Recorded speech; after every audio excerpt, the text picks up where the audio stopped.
Hello, hello. Wait for everyone to get on here. Oh, goodness. Been a crazy day.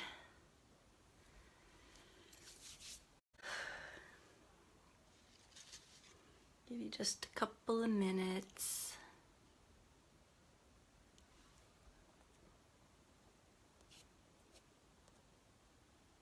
There we go. Hi, Christy. How you doing? Hello, Brad. Hello, hello. Let's get. Hey, Julie. Hello. Hey.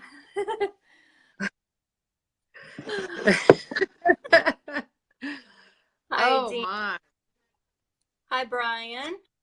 Hey, Christy. Hello. Hey, Brad. Oh, It's good to see everybody.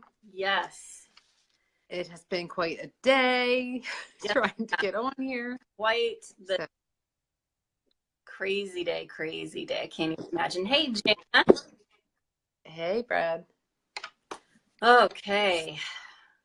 I think everybody's starting to get the notification, so we'll just go ahead and get going. Sorry.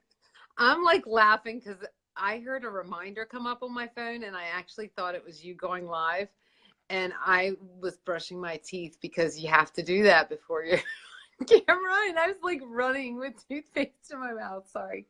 So your breath all bad on camera? Yeah, exactly. I love it. Whew. Oh, goodness. Okay. So, earlier this week, I was just, as we always do, we're just kind of like, all right, Lord, what do you have on the menu for this next week? And I don't have this happen too often, but I was sitting in my quiet time and oh, it is? Is it cutting out on you, Anne-Marie? Is it cutting out? It's not, you're clear on me. Okay. You're clear on me. Okay. Is anybody else having any issues? Yeah. Anybody else? It was acting a little sketchy earlier, so I just wanted to make sure. Hey, Suzanne. Hey, Lori. Okay. Hey, guys. All right. Well, Good. let me know if it starts cutting out, okay? All right. So anyway, so I was sitting thank you. Sitting in my quiet time, and all of a sudden I started hearing like this clock ticking. I'm like, well, that's really weird because I don't have a clock in my room that ticks. Hey, Lord. Hey, Dawn. Hey, Susan. Oh, yay. Dawn's back on here. Yes. Awesome. Hey, Susan. My friend Lisa's here. Yay, Lisa. Love you. Sorry. okay. I'm just really excited. No, that's cool. So I'm sitting here in my quiet time and I keep hearing this tick, tick, tick. And I'm like, that's really weird. So I'm like, okay, Lord, clearly that's you because I don't have a clock in the room. And Sarah, hi, Claudia. I know. Connie. Yay, Sarah. No, I don't think so. We just started. You know what, Sarah? Well, we just had a time change, so maybe that is because you guys haven't had a time change yet. So I'm wondering if that's maybe why. Does that mean we have to talk fast before she heads out to lunch? Lazaretta is alive. I love it, Dawn. That's the best. I've never heard that. Woo. I love it. We need some humor. We need some humor today. Yes, definitely. Oh, good medicine for my soul. Hi, Anne. Hi, Marie. Hi, Jose. Okay, so why? Thank you, Sarah. Oh my gosh, are we gonna? Oh, we're not gonna get out, are we? Squirrel. Okay. Woo. I'm gonna start over.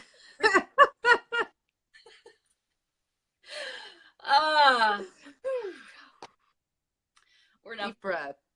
Yep, Brad's got it down to a science now.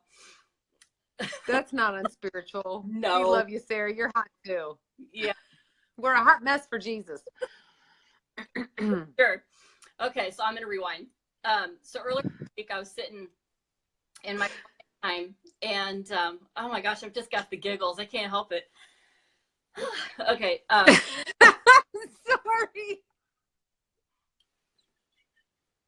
It's something else going on. You know it. Because you know what happened today? You were talking to me. You were literally talking to me about God releasing joy in this. Yeah. And that and you said someone on here needed to laugh. So I hope that they understand this, so that they're at our expense, we're making them laugh. Yeah. We're just a mess. It a mess. Happen, I think. Hey, Joey.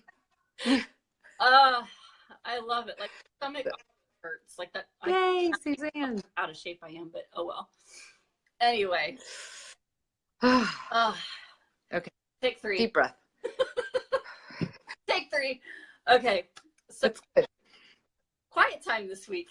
I was sitting there and I started hearing this clock tick. You know it, Lord. So I'm just kind of sitting there asking the Lord, like, what's with the clock ticking? I don't understand. And the first thing that came to my mind was that it keeps time, like, even when we're not. Like, there are so many times that we just kind of get wrapped up in life, and even though we recognize that time is passing, sometimes we're not keeping up, if that makes any sense. But that He is keeping time, that He's keeping time of everything. And what He was highlighting to me, that I think sometimes we get wrapped up on our timeline and how we see things needing to happen, how we want things to happen. And it was just a good reminder for me to remember that my life being surrendered to Him means that I am on heaven's time, and heaven's time is perfection, and my time and my ideas of it are not. And then the next thing that just kind of hit me really hard was I had this sense that it was like a countdown. And then I just heard Him say, the alarm will be sounding soon. And this battle you've been fighting, I can't read my handwriting, sorry. I want to get the wording right. You've been fighting, the answer you've been relentlessly waiting on is coming to an end. You won't battle that thing anymore. You won't wait for that answer any longer. And I just felt like He's been really putting, He's always putting Himself out there, but it's been very obvious to me over the last several weeks.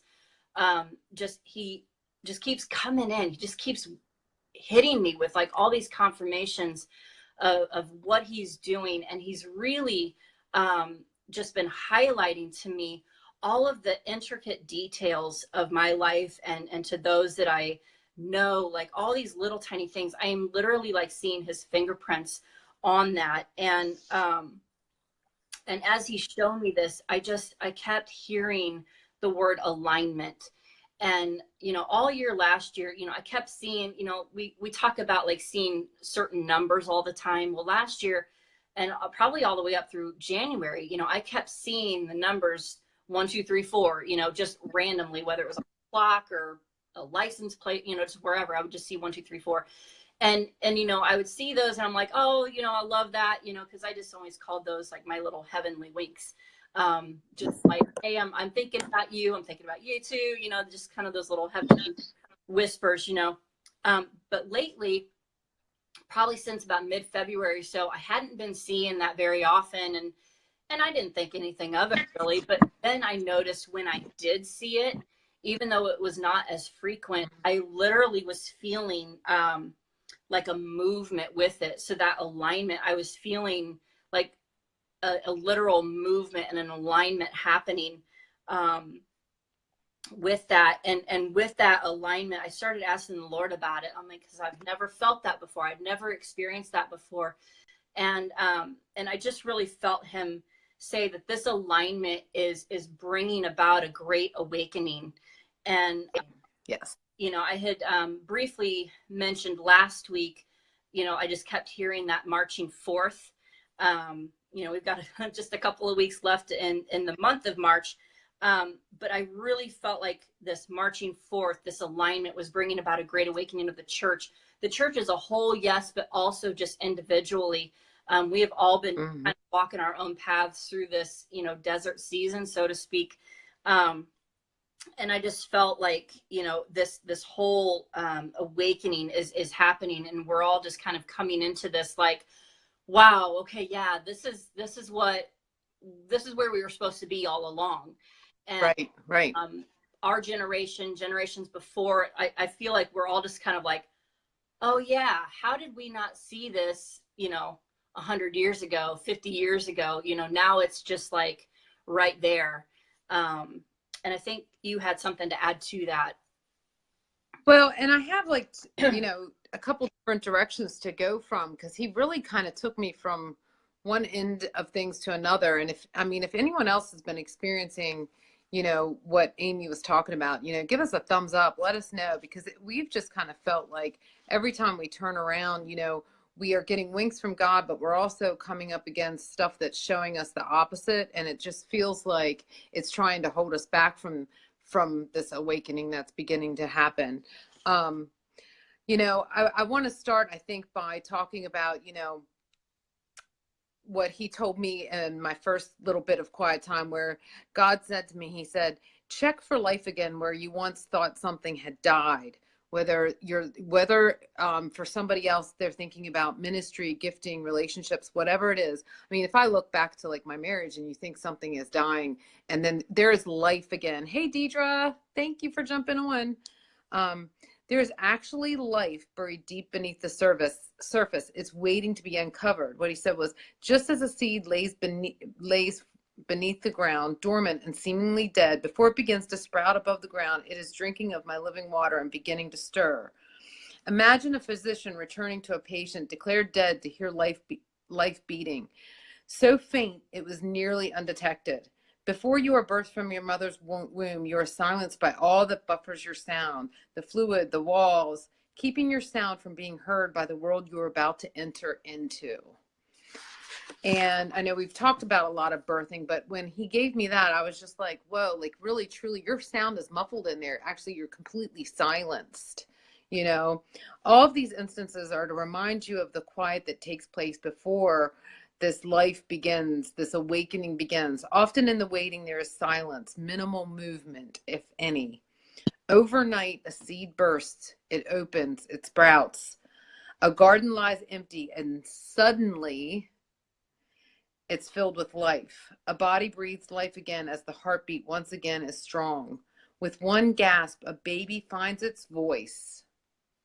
A loud cry fills the air, and then it turns quickly from one of fear to one of demand and authority of what it knows it needs to sustain it. It starts asking and asking and knocking until someone answers it. And this is where he went into, there is an awakening of my people coming. They have remained beneath the surface. They are still tucked in the safety of a womb. They lie ready to give in until they realize with one breath they will be given new life.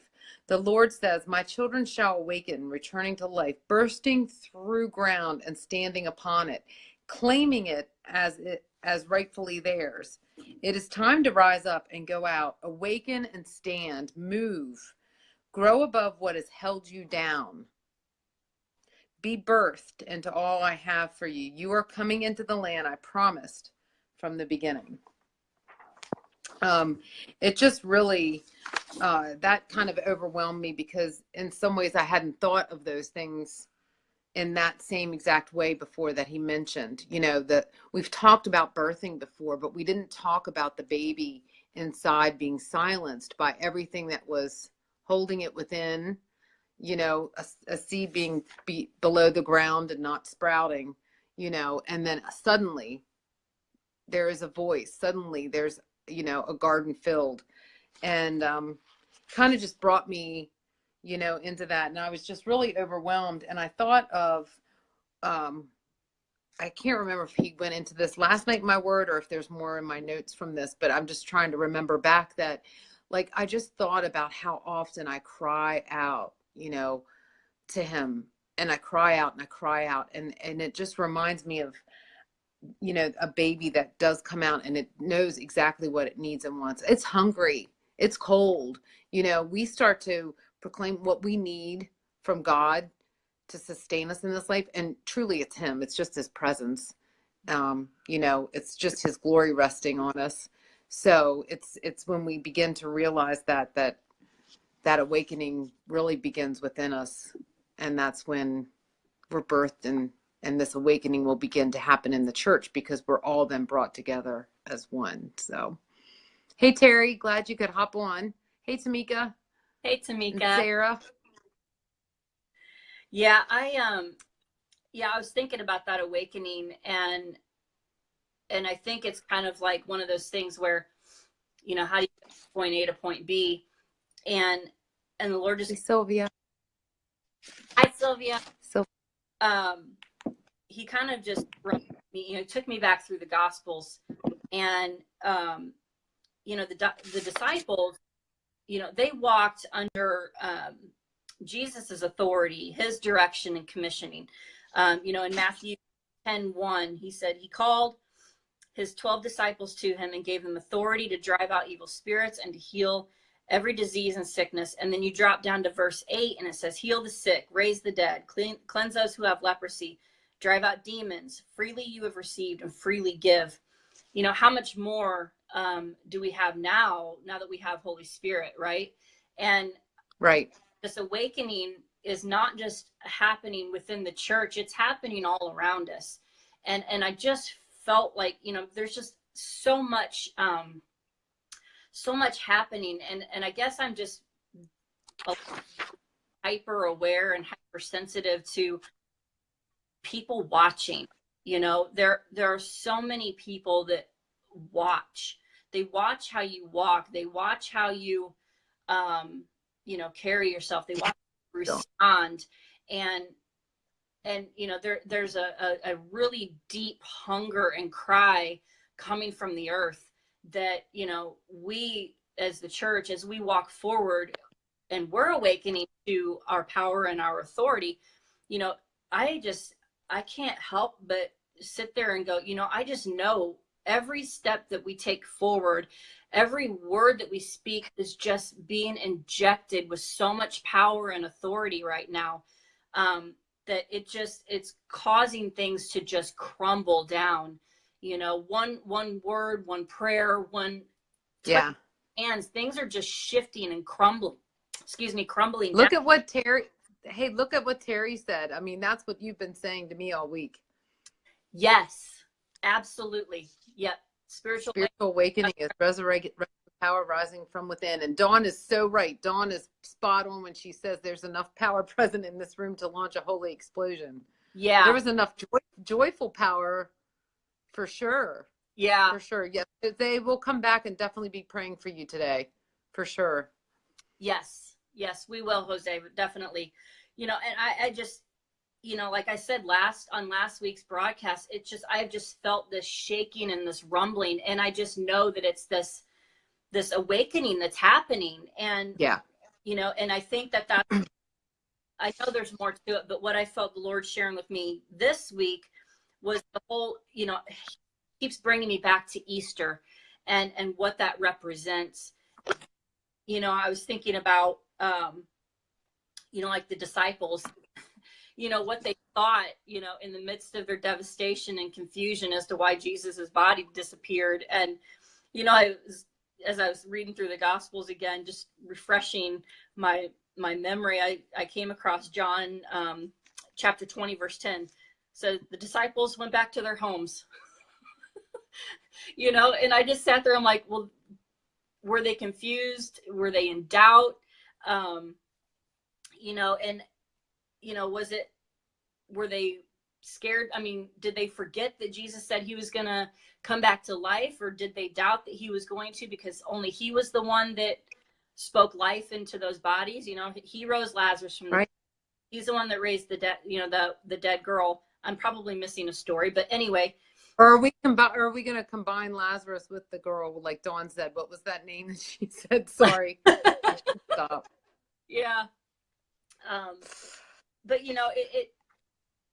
but it's like, no matter their doubts, like even in the midst of their doubts or their fears or whatever they were experiencing in that moment, they still got to witness and participate in like this unexpected and unconventional miracle. And I really feel like, we are getting to experience that once again. Like, what a day, like what a time to like be alive. Like, I just see so much like breaking apart and breaking loose, that we are literally going to be walking forward in unprecedented favor, like favor that we have never experienced before. Absolutely. Like all of this breakthrough that we've been contending for, fighting for, believing for, in our healing, finances, dreams, visions, new mantles being picked up, increasing gifts, and like fresh fire. Like, I feel like there's so much favor that is pouring out over all of us. Like, people are literally going to be like stumbling over themselves to help us open those doors to all of these things that the Lord is putting our hands to work on. I Yes. really feel that. And it's going to kind of be like, everybody's going to be like, oh, whoa, that's kind of crazy. No, it might be crazy, but that's heaven. That's heavenly favor.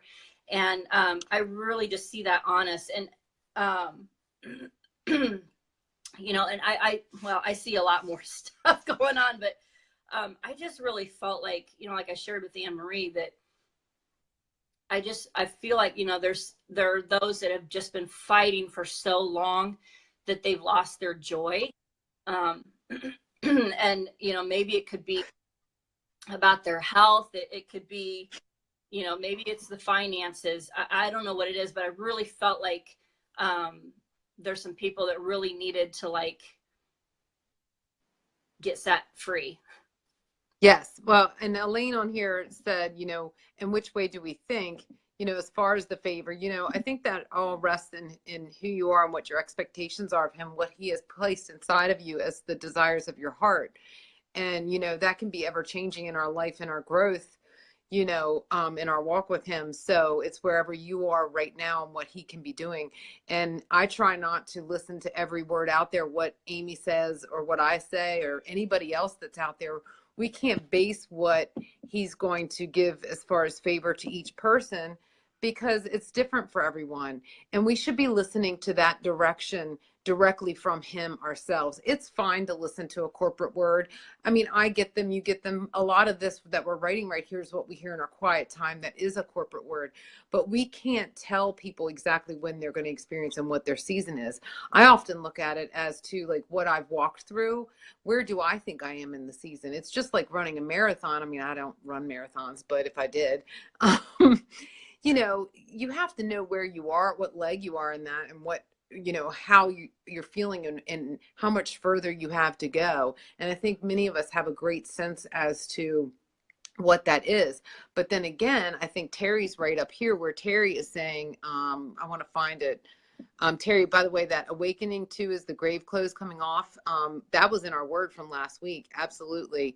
Terry says we are on the cutting edge of a great move across the board. Yes, yes, yes, we are. And I think, it's just going to keep getting bigger, and people are just going to be growing and moving forward, and that favor is going to shine upon them in the areas that God knows will magnify him, giving him all the ultimate glory in all of those lives. So, that's what you need to be looking to, as to what exactly your desires are and what God knows your desires are, because that's what God's going to give you.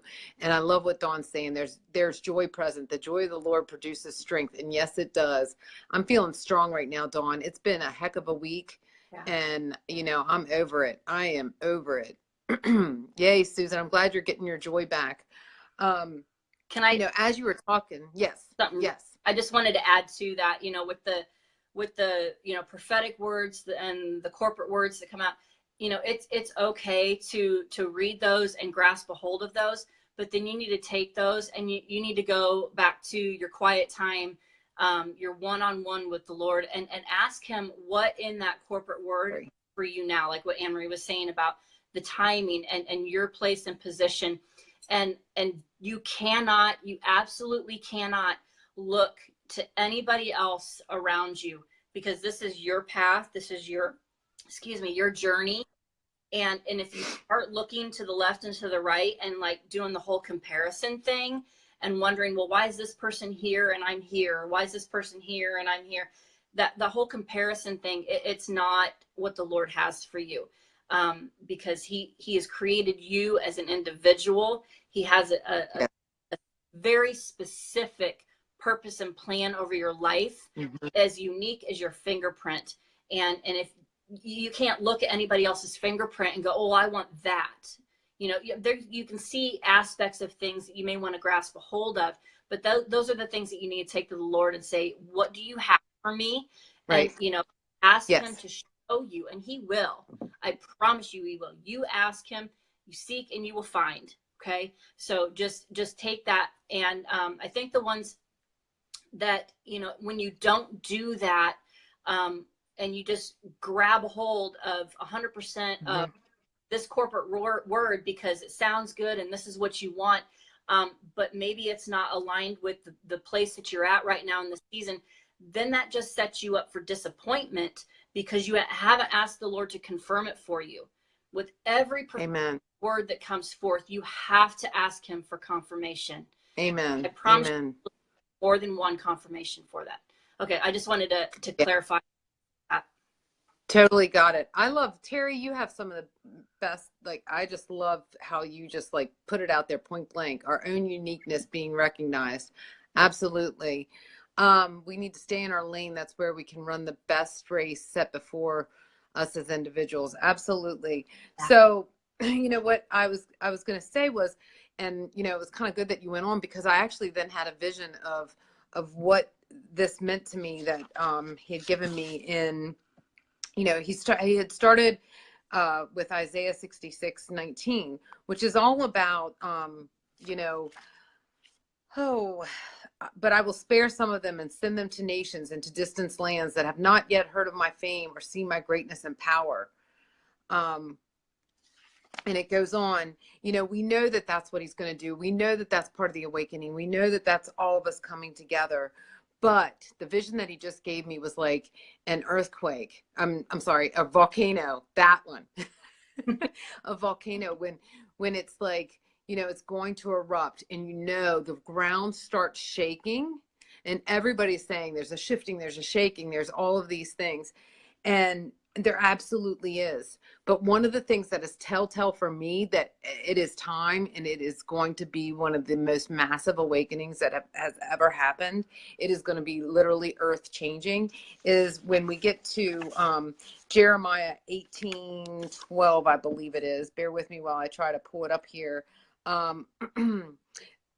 They will answer, no, why should we? We will all be just as stubborn and evil as we want to be. You know, if we look at, you know, what the application of that was, basically that says our society right now, if you look at everything that's going on in politics, you know, in social media, it's all this just like warring with one another, neighbors against neighbors, you know. Oh, it's in every subject that we can even bring up, it's happening. And it says, because everybody's speaking out, because everybody believes that their opinion is right. And they believe that they have the authority to say it whenever and wherever they want to.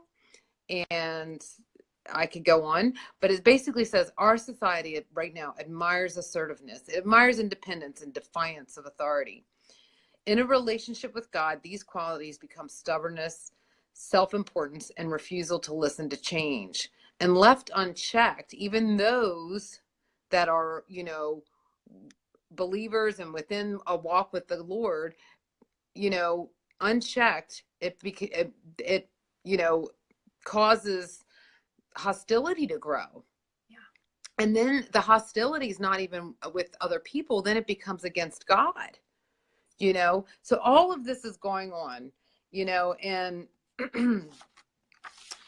basically when I got to the end of that, and I have to like block my light here, you know, I was like, why are you showing this to me? And then God said to me, the Lord said, he said, this way will not be the way of the days ahead. Enough is enough. My people will move. taking out those who are righteous in themselves and too stubborn to turn to me. Many will begin to follow those that are righteous in me, and they will rule. This world will conform to my original creation, no longer deteriorating under the harmful creativity of the enemy. And he was very passionate about that, my quiet time. And it was just, I just, I started to think about how that's kind of like the rumble of this volcano that I started to see while you were speaking. And he said, an awakening is happening. One person will lead another, who will lead another, who will lead another. The entire earth is turning, and what you were saying, and watching those that live in my light, under my shadow of protection and blessing of favor. And that's what I had mentioned just a little while ago, I think. Only those marked by God. This is in Daniel 2. So maybe I didn't say this, or maybe he said this to me twice in my notes about the favor. But Daniel 2, only those marked by God will hear and interpret God's instructions. Marked by God as one who believes and who follows him, one who has answered yes to their call. He will bless us with clear instruction, and he will save us. Why? Because we said yes. We didn't, take the authority to, believe that, we had to assert our own opinions, that we were independent of God or anybody else.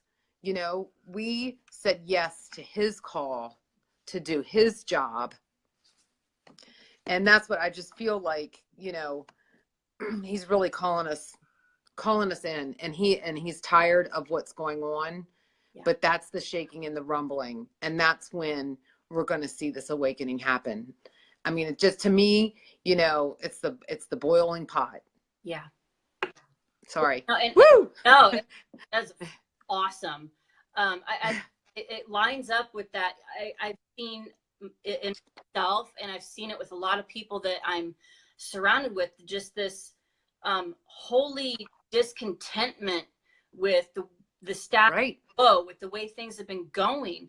Like, so many of us, I don't care what the past reasons were, if it was like, you were hurt by the church or individuals or whatever, but I've seen just a lot of people just so sick of the religious chains that have just bound so many for so long, like all these man-made rules and laws and misinterpretation of scripture, that it's like, where did you get that? And I've had this just urge, like, I just want to grab a hold of people that I get a hold, that I get like face to face with, and I'm like, this is not who you were made to be, and that was wrong, and I wish people didn't tell you that, and I wish people didn't treat you that way, and I just like just burning, and not just myself, but so many people, and it all lines up with that whole awakening of the church. Like, this is the new church. Like, we are so sick of all of the religious crap, excuse my mouth, but just the junk that has just held so many people back under judgment and condemnation, and like, oh, you can't teach this Sunday school because you have a past, and all this ick, and I just see just this, that's part of that rumbling. Like, I'm so fed up with it. And I just see like this whole new generation of people coming out, and I'm not talking generation like ages and stuff, just this whole new birthing of people from older to younger, just like, enough. Like, we're all screaming, enough is enough. Like, we're done. No more of this stuff. Just like the Lord said. Yes, Brad. Yeah. I mean, he's just lighting a fire in every single one of us that are like, yeah, I'll be your mouthpiece. I don't want to be on camera. I don't want to be on stage. But if I'm willing to speak up and you want to put words in my mouth, then I'll go for it. I was talking to a friend of mine today. She was sharing about just being a little bit fearful about doing a speaking arrangement. And as I was reading her post, I had this vision of skydiving without a parachute. And it was funny, I promise. but it was, it was this, do you have my, do I have your yes? Yeah. Right. Okay. Jump out of the plane. You may not see or feel the parachute on your back, but then once you do, you get past your fear, and then you realize that it's Christ that's strapped to you, and he's got this under control. It's kind of wild and crazy, and he kind of talks to me in weird ways like that sometimes.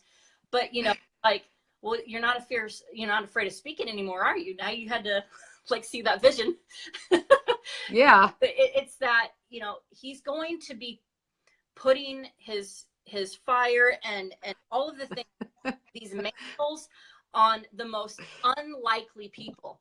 And I'll tell you why. It's because these unlikely people have been completely wrecked by his love, by his grace, Absolutely. by his Yeah. forgiveness, and they don't care what other people have to say. Like, I don't care what people think of me anymore. I am so free from that. Thank God. I think Agnes said this exact same thing last night. Yeah. Yes. I used to worry so much about what people thought about how I looked, how I sounded. Am I talking right? Do I have enough scripture? All this stuff, like, I'm not this Bible scholar. And the Lord's like, I didn't want you to be a Bible scholar. I want you to just talk how you talk. Okay. I can do that. I can. I know. I think, a little bit ghetto. To say with that. But he's bringing all of those out that don't care what other people say, that want to speak his truth. I'm completely and utterly wrecked by him, that I'm just going to say it. And that's what he's doing. Yeah. He's doing it across the board. And, I'm yeah. sorry, go ahead.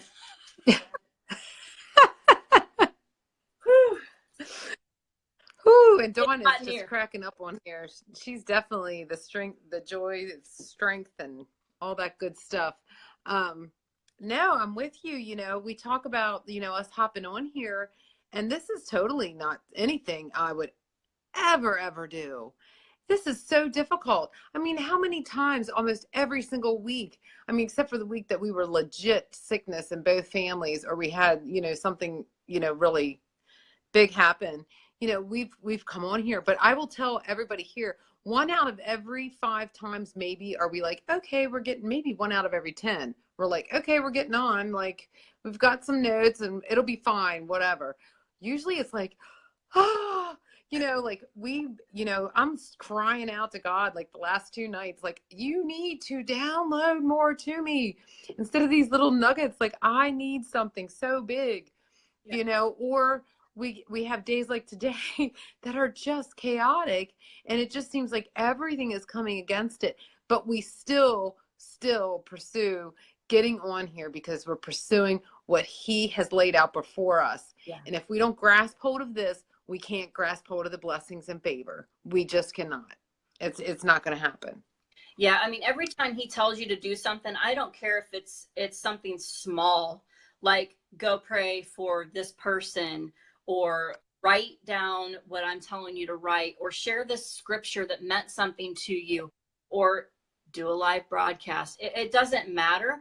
Every time he asks you to do something and you are surrendered to him, you give him your yes, it's your training. Great, Dawn. He is training you to take the next step. He's empowering you to take the next step. He has something so big, so huge for every single one of his people, his bride, his church, to make a difference. It's yes. A difference. And if you keep telling him no because you're afraid, he ain't gonna use you. He still loves you. He will still work on you. He will still refine you. He will still process you because he loves you too much to leave you. But you've got to keep saying yes. Say yes in the midst of fear. Say yes when you don't feel like it. And your feelings right backseat. Come on. My feelings Agnes. take backseat all the time because I'm an emotional person. I literally feel everything. I can feel everybody on here. I'm with you. Overwhelming. I can walk into someone's home and it's like, and I didn't understand it for a long time. you know. And so a lot of times your feelings, you may not be a seer or a feeler or anything like that, but everybody has their emotions, everybody has their fears and all this stuff. You've got to set that into the back and just give him your yes. I mean, it is literally blind faith. Blind faith Yeah. gets you everywhere the Lord wants you to go. Agnes, if you want to see some laughing, go back to the beginning, because we just couldn't get ourselves together.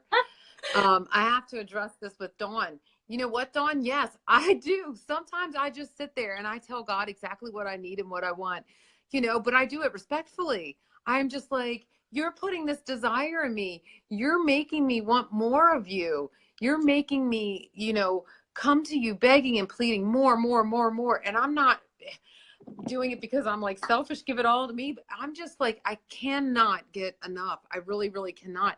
And that takes me back to that whole vision of, oh yeah, I do too, Dawn. I'm like nuts. I'm like this. And then I look down and I see my mom's 2 fingers and I'm like, no. And even my daughter Ryan says it. Geez. Okay. Rabbit trail. All right. So anyway, it just brings me back to, you know, the word that I was saying earlier about the growing. You know, you're talking about the baby in the womb, in the voice being muffled and all of that. But like when the baby comes out and the baby is crying out, and it goes from this fear of like, what have I been birthed into? Because Yeah. to, you know, screaming, okay, I'm hungry, you know, feed me, I'm cold, clothe me, you know, give to me, give to me, give to me, give to me. And just like a baby is going to relentlessly cry out to its parent. Yes, he does, Dawn. You're exactly right. He wants us to ask. He wants to see our desire.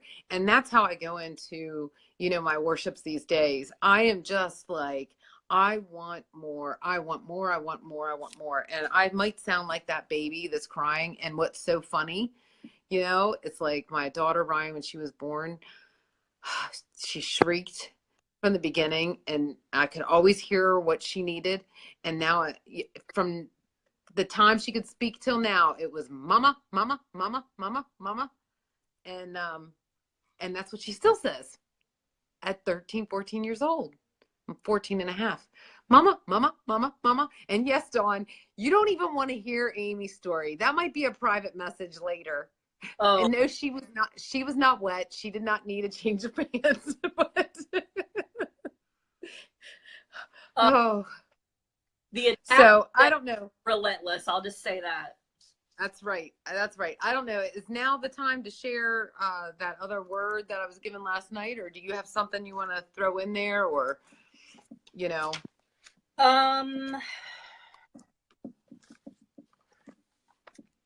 Yeah, I'll just share. Okay, so like 5 minutes before we started, the Lord was like, write this down.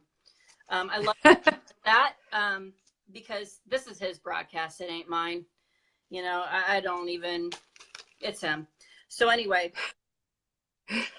I think I already said something earlier, but here it goes. Okay. I see wisdom and blueprints being downloaded to those you would never expect. Unconventional creative miracles on the most unlikely people. And then I talked about seeing unprecedented favor each of us, where people will literally fall over themselves to help us accomplish the work we are doing. Those that have been wrecked, those that have been washed over and wrecked by this love affair with God are being brought out of their hiding. All those that right. are like caged birds are being released to fly. None are leaving in selfish ambition. They are like the dove, bringing back new life to the boat. Like, because we are all so wrecked by his love, we want others to experience that. And that's what that is. That is us being wrecked and sharing that and showing that, you know, just living our life. And I just think, you know, people are taking notice. People are taking notice of this new church, you know, this new church. Right. It's no longer this building. Now, I'm not saying that. You got to find a good church. You need the fellowship, you need the community, and you need to have a place where you feed and commune with people. So find one. But you as an individual are the church. And everywhere you go, you represent Christ.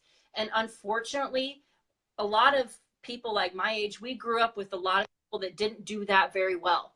And I think a lot of us are just like, yeah, that's not going to be a repeat. We're breaking that generational crap off and we're moving forward because this is what we're going to be, the real church. We're going to be. That's right. Intended us to be all along. Yeah. Amen. Yeah. Come on, sister. Come on. Preach it. Preach it. Whew. You know, so talking about screaming out and crying out, you know, when I went into my quiet time and I had, you know, Amy and Agnes praying for me because I really needed to be wrecked last night. And boy, was I wrecked. I was wrecked big time. But if you look at Luke 6:46, which I like randomly opened to after my quiet time, when I read this word, you're going to hear that I actually did this. I actually cried out and said, you know, Lord, Lord, like those were my words. And just like that baby crying out, you know, why do you keep calling me Lord, Lord, when you don't do what I say? He wants us to do what he says. He wants us to do what he says, because when we do what he says, there will be an ease. You know, if we do what he says, that ease will come. There will be joy that comes because you're doing something that feels good because you're doing what he says. Then that strength will come because that joy has come. And then that awakening comes because everybody is crying out. Okay, I'm going to stop there because that's what this whole vision is all about. Basically, you know, I went through this whole vision and this word, and then God had me literally open my Bible. My eyes rested on that 6:46 where he said the Lord, Lord part. And I was like, whoa, okay. But what else does this paragraph have to do with it? Well, I skipped right down to 7. And you read all of 7, which I'm not going to do to you right now. I'll read little brief parts of it.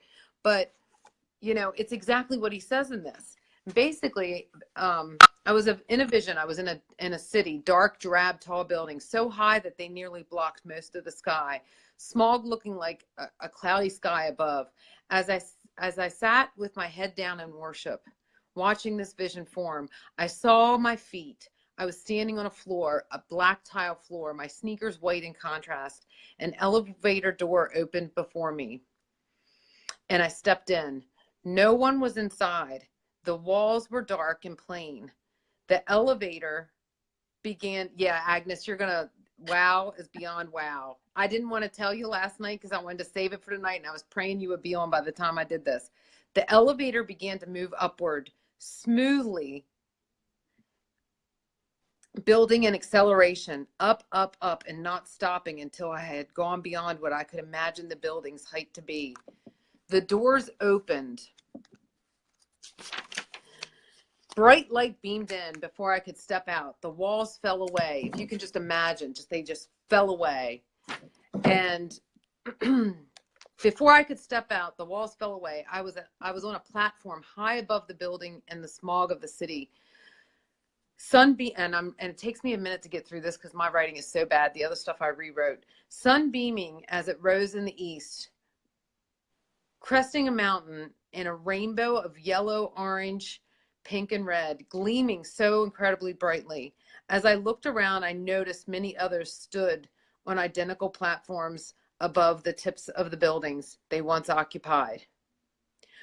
In those walls, we were all overwhelmed in the brilliance of the light. I saw the words "Arise" in the air before me, large white print with rays of bright white blasting out from behind them. The sun began to rise higher into the sky, and above it the word "Awaken" beamed in yellow, a yellow so magnificent that I can't even describe it.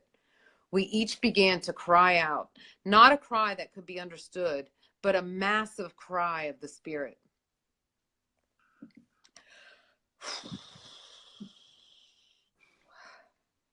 One that can't be contained or understood by the spirit of man, but only by the Spirit of God. The cries became louder, and more people began to arise to this skyline of splendor. The cry growing louder with every voice that joined in, a shaking in the atmosphere, that shaking that we were just talking about, began. Yet we stood firmly planted on this high place that the Lord brought us to. As I stayed in worship, I cried out, Dawn, this is for you. Dear God, I need you. Nothing else matters more than your presence in my life. Come, Lord, come. I will not stop crying out until you manifest more in my life. I will be like the child that doesn't stop crying out for their mother or father. I did write it again. 2 different visions. Knowing that the more persistent they are, the more likely the parent would give in to the cries and do exactly what they asked. Knowing how deep the need must be. My need for you, Lord, is so great, just as great as my silent cries throughout my days and my nights. How many of us cry out silently inside of us? We just need and want him. No one can hear me but you. Answer me, Lord. I will cry to you for eternity because I am nothing without you in my life. Back in my vision, Jesus' presence was felt by everyone who stood gazing at the horizon. I'm like feeling really dizzy. I'm like, whew. I'm glad I'm not the only one. Jesus' presence was felt by everyone who stood gazing out at the horizon. The word awakened still written above the magnificent sunrise. The excitement in the air was the energy causing the shaking. His people are excited about what is happening in the atmosphere, in the unseen kingdom surrounding them. If you are not feeling it, you need to check yourself again and go back into your quiet time. There is a shaking in the atmosphere around us. There will be a convergence of this natural and the supernatural, where many who have risen are awakening and causing the world in which their spirit is most active to converge into the world of the natural. A power never seen by the body of Christ will rise up and awaken the universe. The heavenlies will open and the cries of angels will fill the airwaves. Heaven will begin to pour upon the earth, transferring into the world, heaven will begin to pour upon the earth, transforming into the world God originally intended it to be. Those lifted to the heavens in this vision will leave the safety of platforms and they will walk amongst the people. They will leave their platforms because they don't matter, and they will walk amongst the people, ministering to those that are lost and wandering, not only to those that gather to worship. Lives will be transformed in the marketplace. As the church awakens, it will begin to move. The body of Christ will begin to walk the street once again, performing miracles. Giving sight to the blind and life to those left behind for dead. This body of Christ will grow, one more believer at a time. Numbers will rise and heaven will rejoice at those they witness receiving salvation. This season of kingdom growth will be unprecedented. It will be It will be marked with God in his miraculous ways. His presence will be undeniable as his glory covers the earth. It is time. It is time. Arise, he says. Arise, for I am causing a great awakening.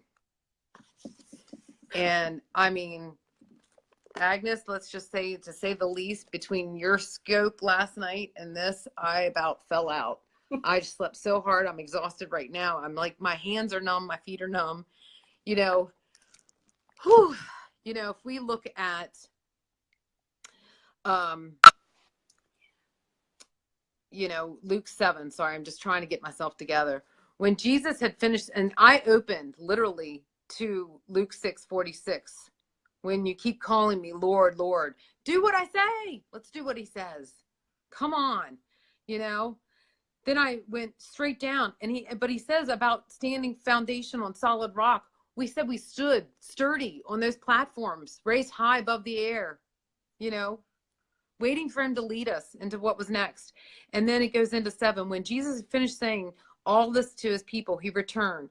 At the time, the highly valued slave of the Roman officer was sick and near death. When the officer heard about Jesus, he sent some respected Jewish elders to ask him to come to heal a slave. So they earnestly begged Jesus to help the man. If anyone deserves your help, he does, they said, for he loves the Jewish people and even built a synagogue for us. So Jesus went with them. But just before they arrived at the house, the officer sent some friends to say, Lord, don't trouble yourself by coming to my home, for I am not worthy for such an honor. I'm not even worthy to come and meet you. Just say the word from where you are, and my servant will be healed. I know this because I am the authority of superior officers, and I have authority over my soldiers. I only need to say go, and they go, or come, and they come, as if I say to my slaves, do this, and they do this. When Jesus heard this, he was amazed. Turning to the crowd that was following, he said, I tell you, I have not seen faith like this in all of Israel. And that's what he is saying now. I have not seen faith like this ever before. I am like, oh my gosh, like, whoo. Yeah, I think, oh, sorry, go ahead. I didn't mean to interrupt. And when the officer's friends returned to his house, they found the slave completely healed.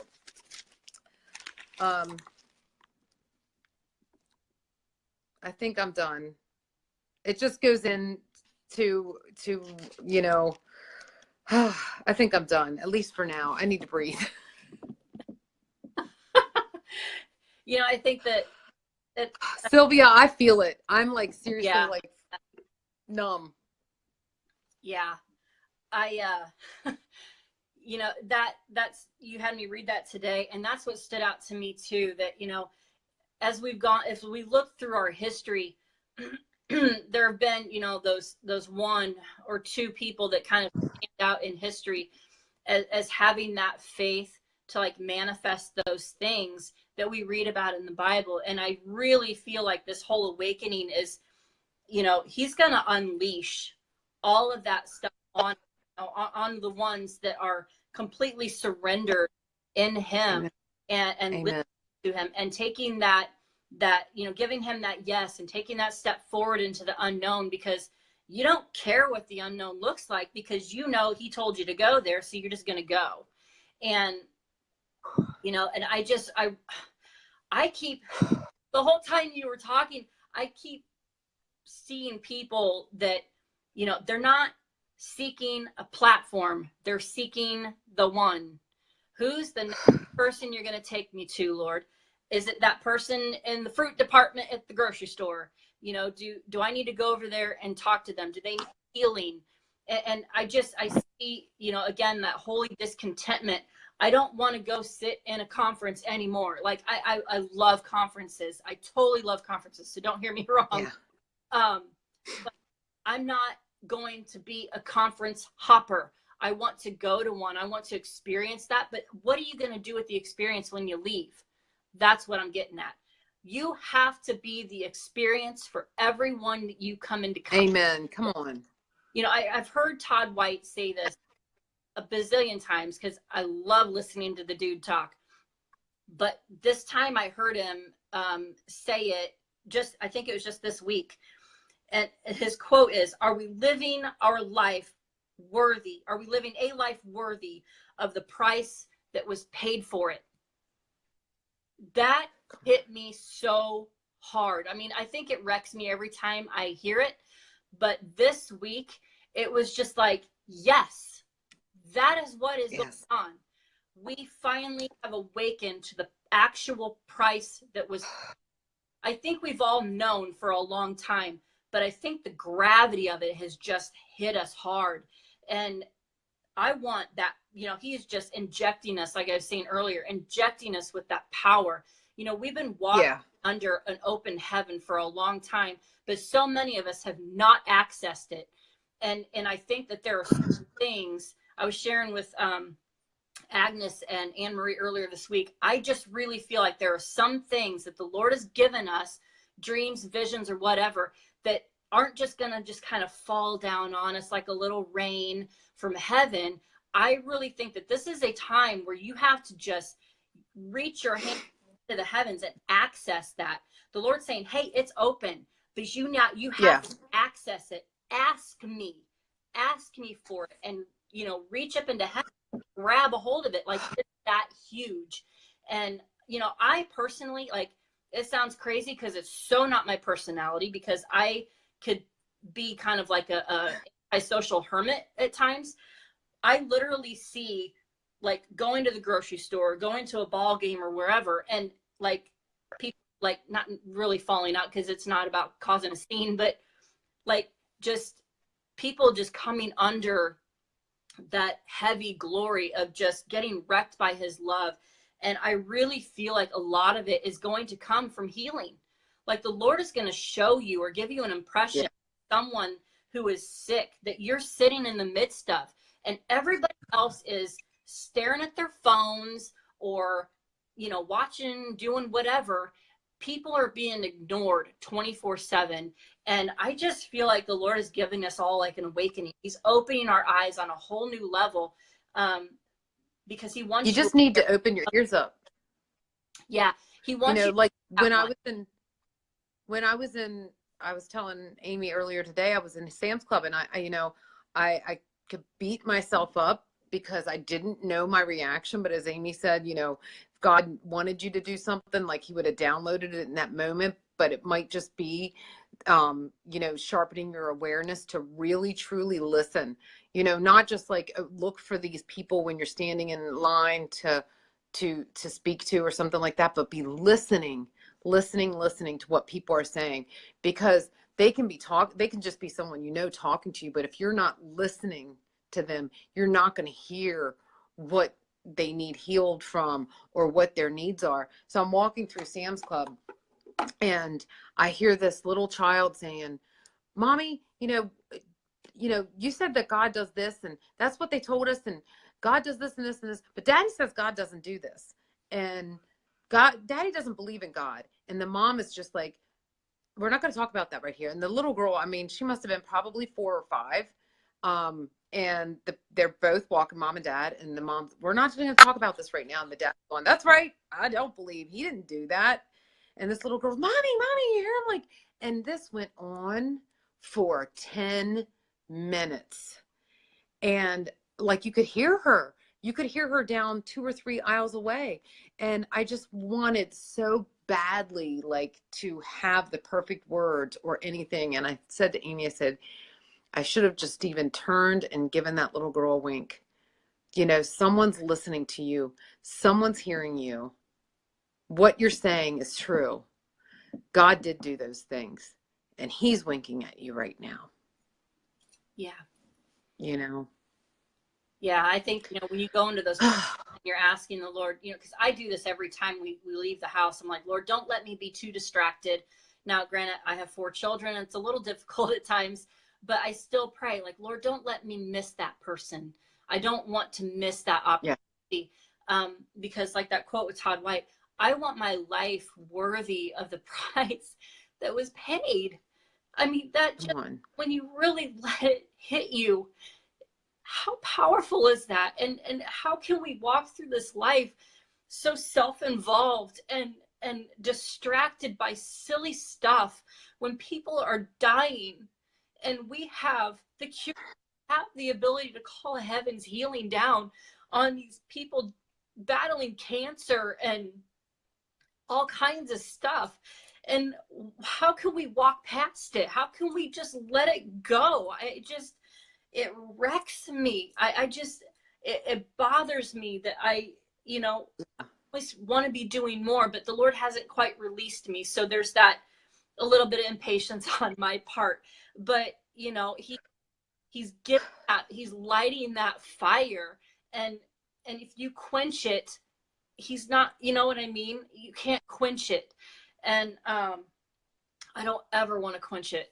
And I'm willing to be that crazy fool for God, because I mean, what a public display he put on for me on that cross. How can I ever rip someone else off from that revelation? I just can't. You know, once you like get it, once it just wrecks your life, I mean, yeah, it's like for a long time I watched Todd White, you know, and I'm like, oh, he's just so cool and he's just so free and all this stuff. And then the Lord just started wrecking me with his love. He really was just nailing me this at the beginning of this year. Like, I just couldn't get off my floor in my quiet time. I mean, it's just wrecking me. I know. Now I know why, because I was for it. I was asking him for it, and he's like, okay, here you go. Lay on a that was me. For 2 months straight, you know, and it's just, and now it's like, and now that I have it, I want more. Yes. Yeah. I'm so far gone for him that, you know, I'm willing to cry on a live broadcast. But yeah. You know, Sylvia, you know, that's so true. An example of something like that right now. I mean, that happened today. You know, many of you that are watching know the story of the loss of my dad suddenly in a car accident. And, you know, my mom and dad were very, very close. And so now my mom is, you know, she's only 70 this year, and he's been gone 4.5 years. And we went on a cruise in July to celebrate what would have been their 50th anniversary and his 75th birthday. And we met this woman. This is the cabin steward, best cabin steward in the entire world. She was amazing. You know, we're sharing this room with my mom. My mom likes to get up, you know, do this, this, and this. And Marty and I are slightly behind. And then the girls are quite some time behind. And, okay, Terry, we'll see ya.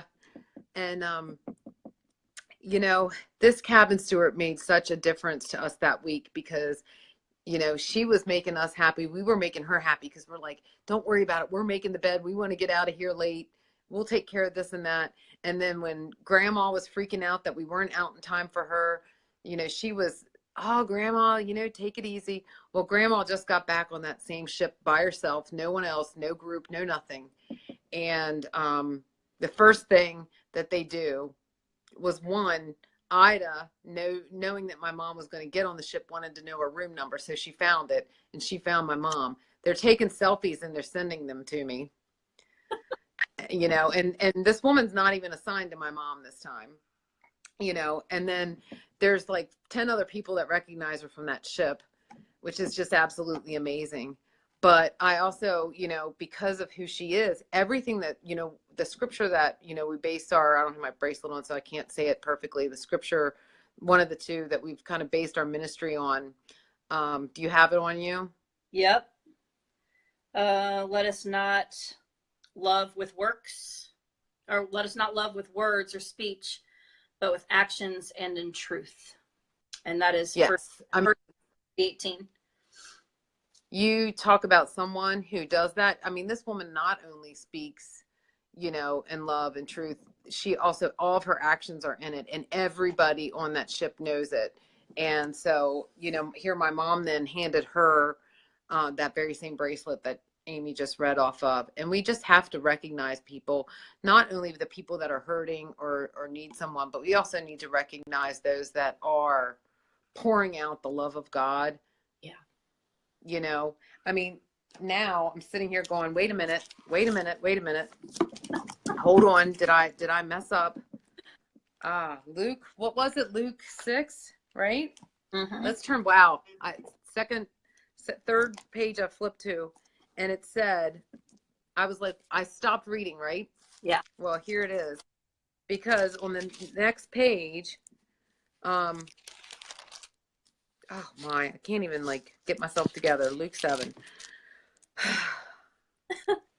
Wait a minute.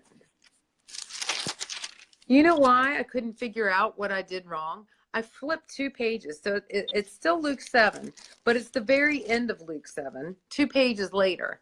And I was like, this isn't where I was like going to continue reading. But this just goes exactly with that. You didn't greet me with a kiss, but from the time I first came in, she has not stopped kissing my feet. You know what story I'm talking about now, right? Mm-hmm. You neglected the courtesy of olive oil to anoint my head, but she has anointed my feet with rare perfume. I tell you, her sins, and they are many, and they have been forgiven. So she has shown me much love, but a person who is forgiven little shows only little love. Then Jesus said to the woman, your sins are forgiven. The men at the table said among themselves, who is this man that goes around forgiving sins? And Jesus said to the woman, your faith has saved you. Go in peace. Whew. You know, it doesn't matter who is out there and who, you know, what everybody else thinks of anybody. It's what they're trying to give to the Lord of themselves. And here this woman who was nothing, who was considered nothing, was giving so much of herself, and everybody else would have shunned her, even kicked her out. And she was doing one of the most beautiful things. And they could have like just passed her by saying, oh, she's just this. Oh, she's just that. But we need to recognize everybody that's out there. So yeah, it's out there, and taking into account the things that you say and do, you know, you were saying, what you were doing, it is all an act of worship. It's all the heart. It's your heart condition of what you're doing.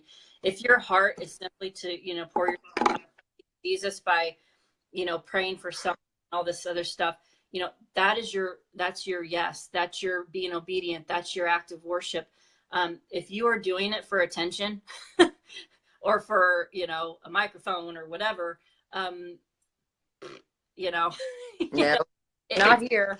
It is all an act of worship, you know, and it is. And that's, you know, that's what all this is. This is, you know, giving him, you know, my yes. This is me being obedient in the most uncomfortable and unconventional situation, but this is where he wants me, and I don't understand it, and you know, most of the time I feel qualified, and I stumble over my words, and I'm like, but there's so many other more gifted people, but you know, but he keeps saying no, but this is what I want you to do. And you know, and everything that, like I said earlier, every time we give him our yes, every time we just break ourselves apart like that alabaster box, you know, we are allowing him to pour into us and out of us, you know, our act of worship, our, you know, our brokenness, our willingness to allow him to use us how he sees fit. And yeah, that's what this is all about. Just, you know, I'm not even my own anymore. I'm his. And when daddy tells me to go and do something, I'm going to go and do it. And, that's right. You know, that's really what it's all about. And I really felt, you know, like a lot of people have convinced themselves that they aren't qualified, that maybe their past disqualifies them. I don't know who that is. I just really felt that right now. That someone just feels like maybe past choices have disqualified you from service in the church. And just know that, you know, the minute you do that, the minute you say that, you're saying that Christ's forgiveness isn't enough to cover your sins. And it covers them all and then some. There is no one that is too far gone. There's no choice that you've ever made that is too bad for Christ to cover you. And when he forgives everything, and he loves everything about you, and he is going to heal you inside and out, and he has a purpose for you. I just really felt like someone just felt like maybe they weren't, like they don't have a place, and that just hurts my heart. You are wanted and you are needed. You have a purpose. You have breath in your lungs.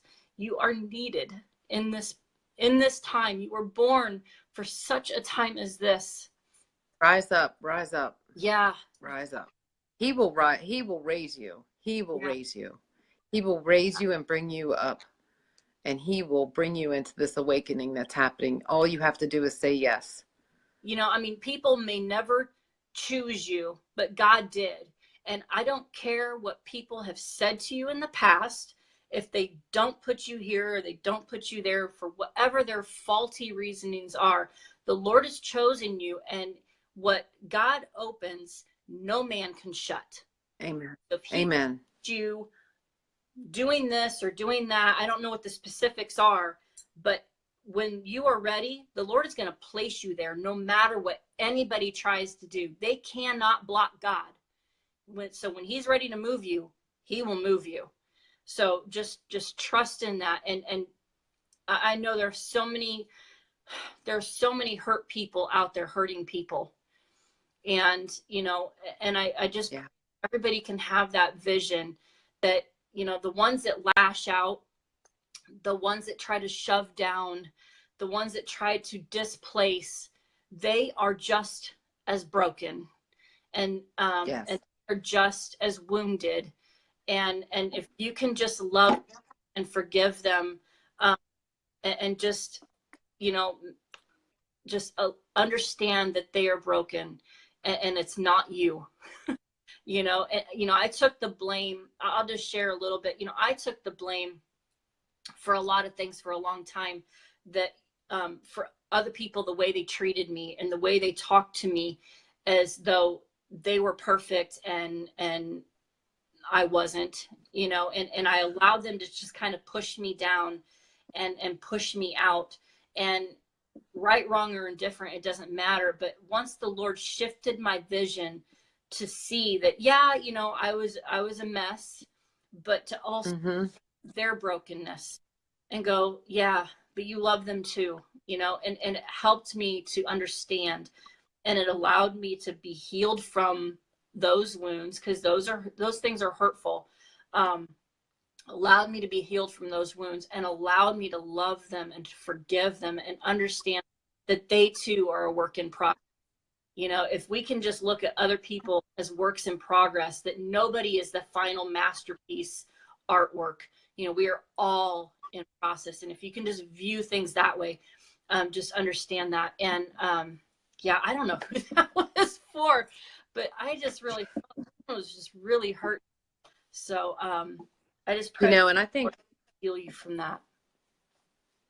I think that many of us can attest to coming from a place of just not feeling like we have a place, and it's been a very long process. And it doesn't matter if we, I don't know. I don't even know how to put it. I look back and just see myself, even in the times that weren't hard or weren't bad, and, I wasn't going through something, or Marty wasn't, or we weren't going through everything with my father, all those different things. Like, I just look back and I just in these very small, tiny posts, see this broken person just, 9 years ago. And it makes me so sad to look back and see myself from the eyes that I'm looking from now. It's so depressing to think of living that way. Basically, I mean, what's the word I'm looking for? Existing. Yeah. I was just existing, as this person. I was going to say man, but I don't want anyone to get like freaked out, as man here, on this earth. But I was just existing, and not in my spirit. And it wasn't, what had nothing to do, I believe in God. I had a relationship with him, but I had no idea that I could walk out an entire different life in the spirit. If I'm walking in the spirit, what power and authority, joy, strength, peace, love, understanding, all of those things that come from walking in the spirit. And that's when you get to this place of not caring, what anyone is thinking when you're talking about Jesus, because you're just so overwhelmed with what he's brought you to in him, that you will not be silenced. Yeah. In sharing with others. And I think that's to the point that I'm at right now, because if you would have asked me 2 years ago, would you be doing lives? It was everything I could do to do a recorded video to make a few dollars selling health products, Yeah. you know, to help support my family. Yeah. You know, and now I can't shut up. Because here we go again. What time is it? I told Amy, we got to cut this off tonight. I have to pack for a church retreat. We have to leave right after school tomorrow. I'm not packed. Oh, Marty, and it's just for the girls, but Marty and I have agreed to chaperone and sleep in the dorms. So I got 4 suitcases to make sure that they have everything they're supposed to have. oh. I thought I was done with stuff like that when I went to outdoor school with both daughters in 5th grade. And now I get to be with 8th and 9th graders, 10th graders. Yeah. Help me. Hey, does everybody know that that movie's coming out this weekend about the song? I Can Only Imagine. The movie's coming out about that. Cannot wait. Yeah. Can't wait. I'll be a hot mess. That was my mom's song. When you would call her phone, that would have the ringtones, you know, the songs playing instead of hearing the phone ring. And so every time I would call her, that was the song I would hear. And yeah, that was her song. And well, Sarah already said you're hot, so I guess too. Oh my gosh. Whew. Oh my gosh. Well, yeah. That was beautiful. So, I'm going to sleep well tonight. I woke up this morning and Marty goes, "You slept hard." And I looked at him like evil, like, "What do you mean I slept hard?" Because usually he's going to tell me, like, make fun of me saying I snored really loud, but I'm not the snorer. Right. And I went and I looked in the mirror and I knew why. There was like lines on my face. Deep lines. Susan, I'm so sorry that today's the anniversary of that. You have had a great deal of loss. I cannot even imagine the loss that you've had. I mean, just too many numbers of people that you love dearly. And, you know, you're someone, every time I see your name on Facebook, I'm praying over you and thinking about you. I just love you and love your heart. And God sees your heart and he hears your cries. And just like you said a little earlier, that you're coming out of that depression. Yeah. And I'm just praying with you. I just really want to see you completely healed. And I want to see you joyful. I want to see you joyful, girl. I really do. I know you're better than you were. You know, we never really talked personally, but, you know, I've kind of known you out there.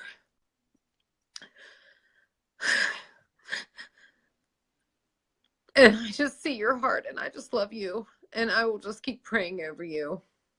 Yeah. And you just deserve the most joy and laughter and goodness that anyone can. So I hope that everyone here can just be praying and releasing that over Susan. Whew. Yeah. You know, and I've been walking through grief myself, and, you know, even in the midst of our grief, the Lord just gives us a breath of joy sometimes. And, you know, and I think sometimes we feel guilty for it.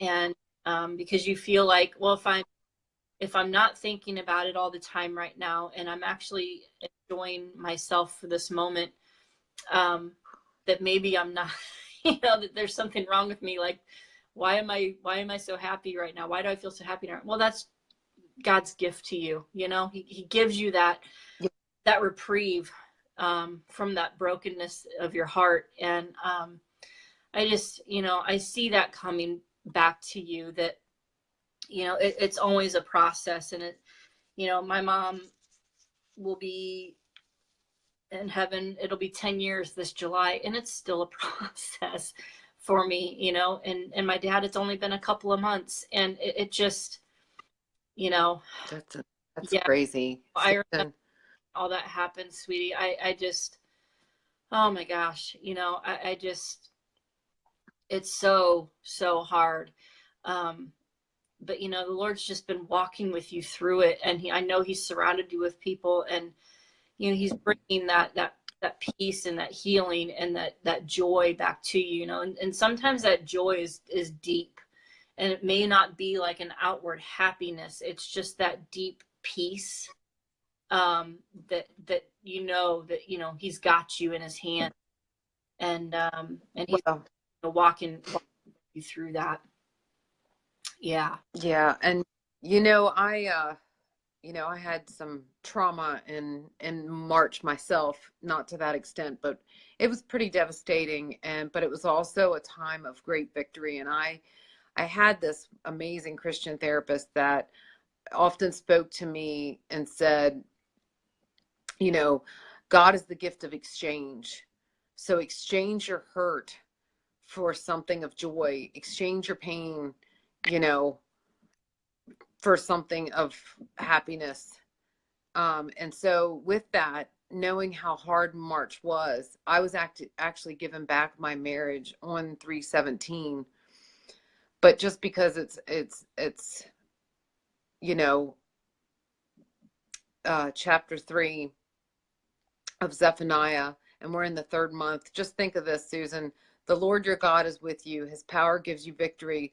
The Lord will take delight in you, and in his love, he will give you new life. He will sing and be joyful over you, as joyful as people are at a festival.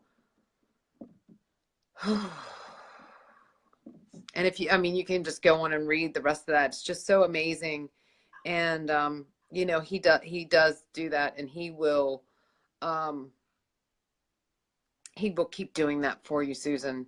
He will be rejoicing over you, and you'll be rejoicing, and you'll have the strength from that joy. Yeah. Yeah. He's restoring so much now. His restoration, is always better than it was before. You know, I was talking to my husband the other day, and I was just talking to him how unrecognizable I feel my life is now compared to what it was 7 years ago. And then even, just maybe even 3 or 4 years ago, just how far the Lord has brought me in healing and understanding. And, I looked at my husband and I'm like, I'm so much better than I was before. Like I could honestly say that, back then, I don't know that I could have said that I loved myself, whereas now, the Lord's just brought so much healing. It's like, yeah, I really do, because now I have his eyes, and I see his restoration just, on individual hearts and in situations and healing and finances. He's restoring so much, and his restoration is so much better than it ever was before. And it's hard to, just kind of wrap our little tiny minds around the vastness of him and how he works. And I think that's why, when I shared at the very beginning, why he's just shown me all these little finite details lately. Like he's taken me back from trying to see the big picture into seeing the little tiny puzzle pieces, and all those pieces have his fingerprints on it. And every person that he's bringing in my life, and every word that's placed before me, and every situation that happens, and phone calls, and this and that and the other. It's like all these little things. And I think it's just to step back and look and see how he's working in the smallest of details of our lives. And back to the clock ticking, sometimes we get so wrapped up in our lives and our situations and our needs and all stuff that we forget that time is still ticking.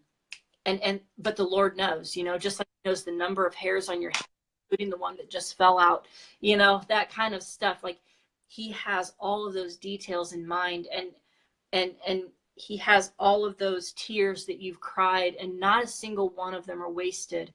Last week I shared, Right. we were on the broadcast, but I'd shared that every tear that you've cried is actually being a seed planted in heaven, that harvest of those tears is going to be reaping joy and so many more things, joy and healing. Wow. I really see that over you guys. There's several of you on here who've just lost some really close Senior lost her people. son. I feel that harvest, I know we've heard a lot of prophetic voices talking about the harvest, and I think some of you are in a place right now where that harvest is a new refreshing of joy, and a deeper healing of those wounds. I really see that over several of you. Yes, Susan and Xenia, you will experience joy. You will, you will, you will. Yeah, Believing that. yeah. This is that time. This is part of that shaking, and I think you guys. Yeah, I really see that over you guys. That there's going to be a new joy and a refreshing and a restoration of some of those wounds that have been so deep for so long. I really see that over you guys. I want to thank Dawn for saying up here, Susan, we get it. We have deep pain. We all have it. We have that sisterhood here. God promises to exchange our sorrow for, wow, I didn't even realize you wrote that. Exchanges our sorrow for his joy. He strengthens us to get through it, or we couldn't do it. God is coming. It almost looks like it says tomorrow. But I had to open more.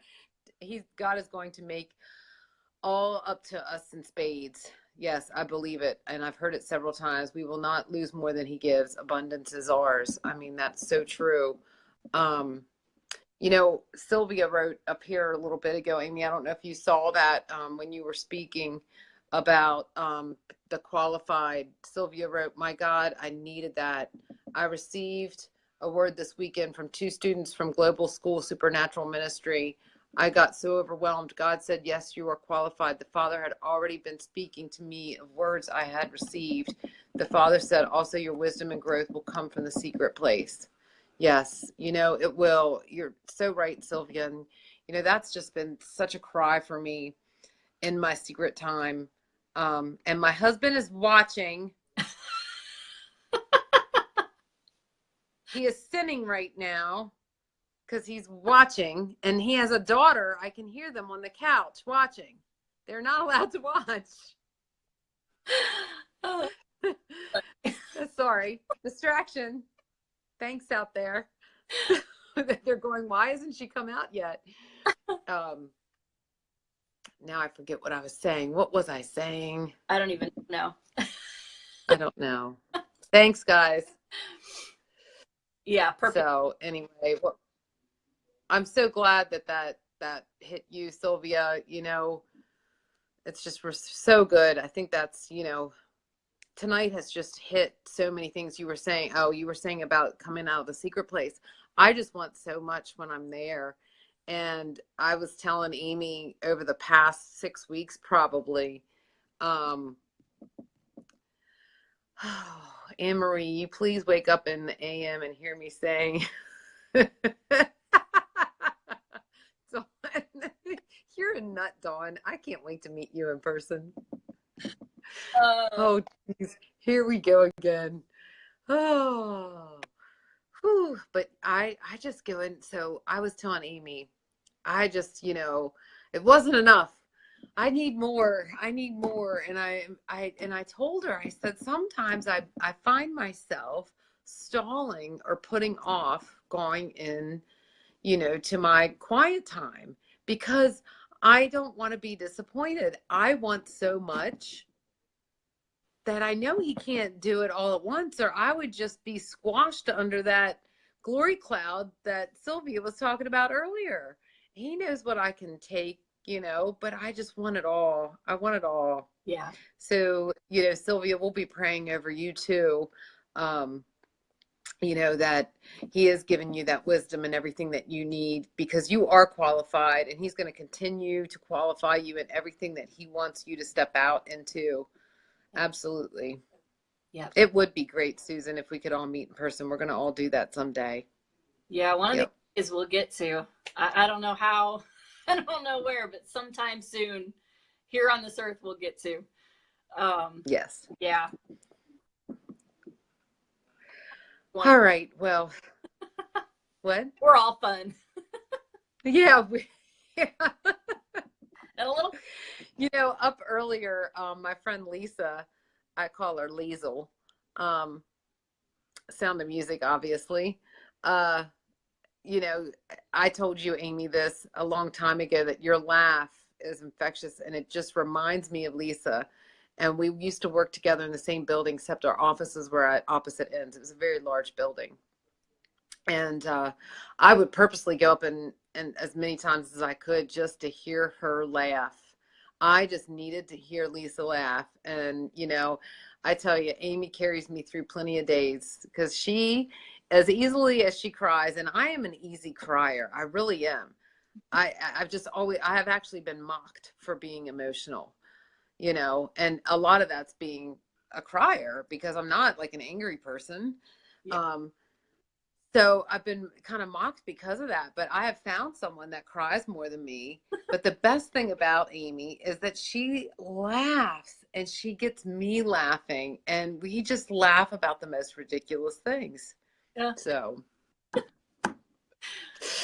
I'm super, woo. you know, I like to trip over air and fall upstairs, and I'm really good at laughing myself. And I'll share it, you know, because everyone else needs some material to laugh at too. So it's good. I love it. Yeah. Marty's laughing yesterday at me. He was laughing because, 21 years ago, we went on a vacation together, and I called to order room service, and I ordered rotisserie chicken.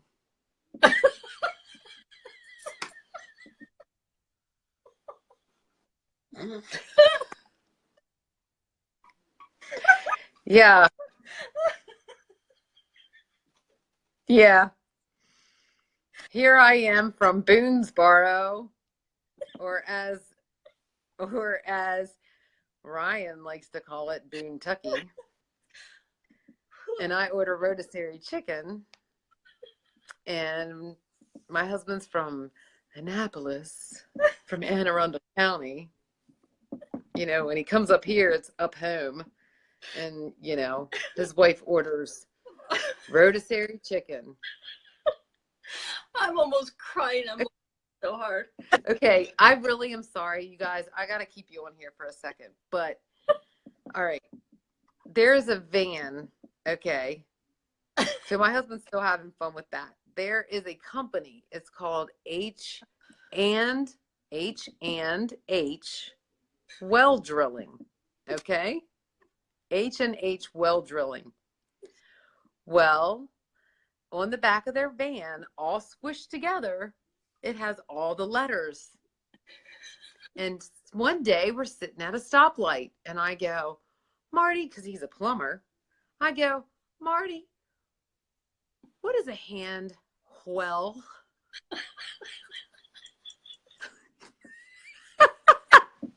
Because it's capital H and capital H well. So the only letters that are capital are H. This was this year, like, and so they did H&H well drilling.com. But I go, what's a hand well? And I go, well.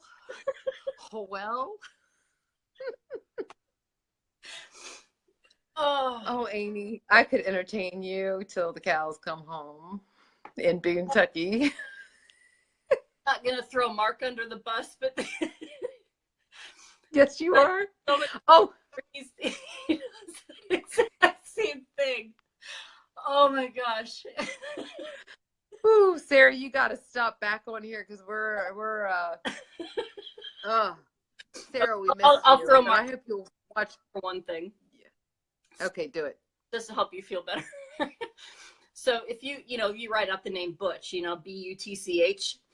Well, there's a local place around here called Butch's Pizza. And Mark was talking, I can't remember if he was like talking with like a youth group or something like that. This is before we were even married, or maybe we're right after we were married. And he goes, yeah, I can't wait to get some Butch's Pizza. Watch it, Agnes. I'm coming for you in Cleveland. The Butch's? What is Butch's Pizza? I mean, he does that stuff all the time, just like silly little thing. And he's got so many. I don't know, but maybe they could use a hand well, because if people are eating Butch's pizza, they might block up the toilet. Oh my God. Okay.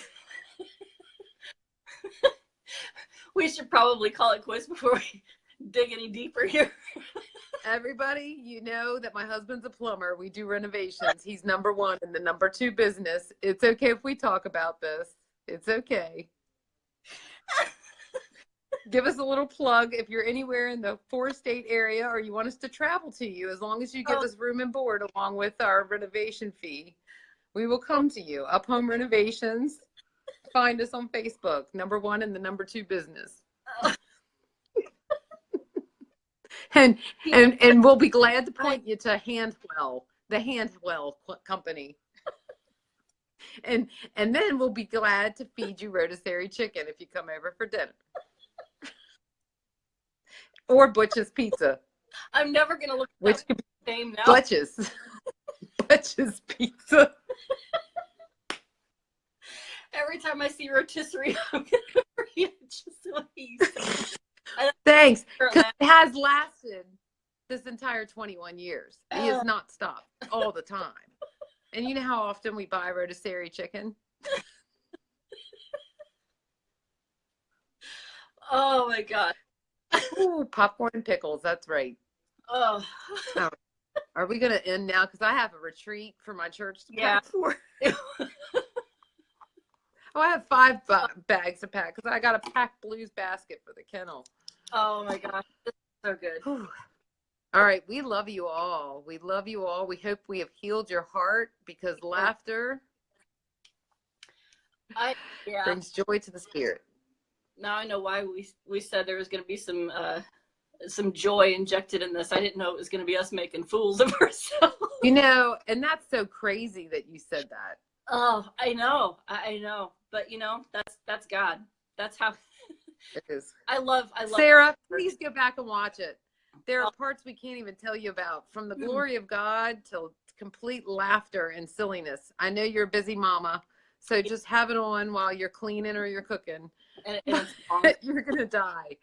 You're gonna die, but then we're gonna bring you back to life, because you could be that person that's barely breathing on the table.